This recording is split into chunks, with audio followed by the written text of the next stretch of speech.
मैं एक इंस्टीट्यूट है रेजोनेंस, उसमें पढ़ाता था। उसमें एक बच्चा मेरा स्टूडेंट था, वो उसके बारे में मैं बता देता हूँ, थोड़ा जानना आपके लिए ज़रूरी है। कई लोग सोचते हैं कि ब्रिलियंट होना बहुत जरूरी है, बहुत तेज होना चाहिए दिमाग। अबे तेज कैसे होता है गुरु दिमाग? तेज होता है दिमाग अच्छे तरीके से पढ़ने से, कंसंट्रेट करने से। कोई पैदा नहीं हुआ जिसका दिमाग शुरुआत से ही बहुत तेज था। वो बहुत ही रेयर लोग हैं, बहुत ही रेयर, ना के बराबर मानो उनको। ठीक है, तो सबको क्या करना पड़ना है? तैयारी करनी पड़ती है, चीजों को समझना पड़ता है, जूझना पड़ता है, उससे लड़ना पड़ता है। ठीक है, अब मैं आपको एक बात बताता हूँ। हमारा एक स्टूडेंट था, वो इस समय आईआईटी रोपर में है। आप कहोगे सर आईआईटी रोपर क्यों गया, अच्छी आईआईटी थोड़ी है। मेरे भाई, जब मैं पहली बार, मैं पूरी जिम्मेदारी से कहता हूँ, मैं ये कबूल भी कर लेता हूँ कि मैं जब उसको पहली बार मिला ना, हमें कहीं से नहीं लगा कि आईआईटी जाएगा। मुझे कहीं से नहीं लगा था कि वो आईआईटी जाएगा, कहीं से लगा ही नहीं कि वो आईआईटी जाएगा।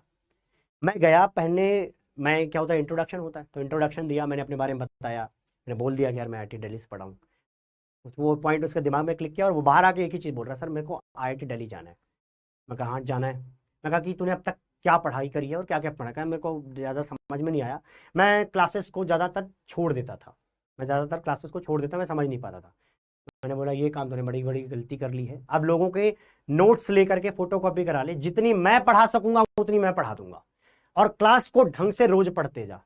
और विश्वास मानो, पता नहीं उसके दिमाग में उसने ऐसा उस दिन ऐसा क्या सोच लिया था कि उसके करीब, एक दिन में तो इंसान बदलता नहीं है, उसके करीब करीब 20 से 25 दिन बाद जो चीजें मैं क्लास में पढ़ाता था वो सारी चीजें उसको याद रहती थी।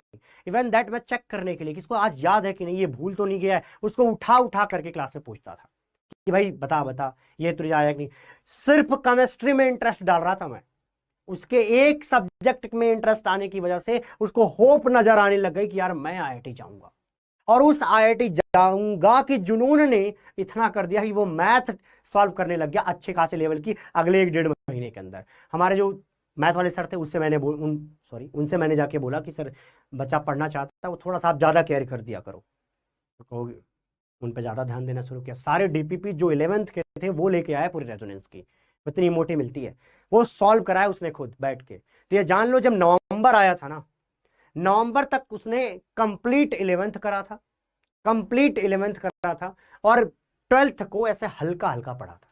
दिसंबर और 10 जनवरी के बीच उसने पूरा 12th निपटाया, क्योंकि उसने 12th में बहुत ही ध्यान से पढ़ा था, बहुत ही ध्यान से पढ़ा था, और वो आज आईआईटी रोपर में है। लेकिन जब मैं पहली बार मिला था तो यार मैं समझ ही नहीं पाया था कि पोटेंशियल बनानी पड़ती है, बनानी पड़ती है, कोई लेके पैदा नहीं हो, बहुत कम लोग हैं ऐसे। ठीक है, वो बनानी पड़ती है। तुम जिस स्टेट में बैठे हो, जिस स्टेट मतलब जिस एनर्जी स्टेट में बैठे हो, उससे जंप करके जो आईआईटी वाला एनर्जी स्टेट है वहां पे तुम जा सकते हो। केमिस्ट्री की भाषा में बोले तो ये ट्रांजिशन पॉसिबल है, परमिसिबल है, ये आराम से जा सकते हो। लेकिन तब जब इतनी एनर्जी मारो, इतना पोटेंशियल लगाओ खुद को कि ये जंप करो तो यहीं लैंड हो, उसके नीचे या किसी और कॉलेज में लैंड मत हो जाना।